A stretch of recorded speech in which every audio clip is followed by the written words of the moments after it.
బల్దియా దోమల ఫాంగింగ్ లో భారీ స్కామ్ చోటు చేసుకుంది. ఫాంగింగ్ చేసే సిబ్బంది మధ్య పంపకాల్లో తేడాలు రావడంతో ఇది కాస్త బయటపడింది. దోమల ఫాంగింగ్ కోసం మల్కాజ్గిరి సర్కిల్ కి ప్రతిరోజు 84 లీటర్ల డీజిల్ కేటాయిస్తున్నారు. అయితే అందులో కేవలం 24 లీటర్ల డీజిల్ తో దోమల ఫాంగింగ్ చేసే మిగతా డీజిల్ పక్కదారి పట్టిస్తున్నారు సిబ్బంది.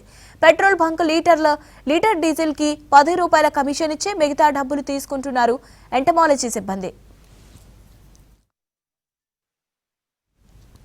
ఫాంగింగ్ చేసే సిబ్బందికి ప్రతి నెల 5,000 ఇచ్చే మిగతా డబ్బులను సూపర్వైజర్, ఏఈ, ఎస్సీ పంచుకున్నారు. సూపర్వైజర్ ఫాంగింగ్ సిబ్బందికి ఫోన్ పే ద్వారా డబ్బులు పంపడంతో అసలు విషయం బయటపడింది. దీంతో వెంటనే సూపర్వైజర్లను విధుల నుంచి తొలగించారు. ఎంటమాలజీలో డీజిల్ పక్కదారి పడుతుందని తెలవడంతో గత 3 నెలల నుంచి డీజిల్లో మెలాథిన్ కెమికల్ ను కలిపి ఇస్తున్నారు అధికారులు.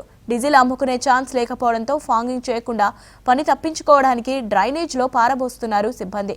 ప్రతి ఏటా బల్దియా దోమల నియంత్రణ కోసం 32 కోట్లు ఖర్చు చేస్తుంటే సిబ్బంది మాత్రం ఇలా వ్యవహరిస్తున్నారు. దీనిపై ప్రజలు తీవ్ర స్థాయిలో మండిపడుతున్నారు.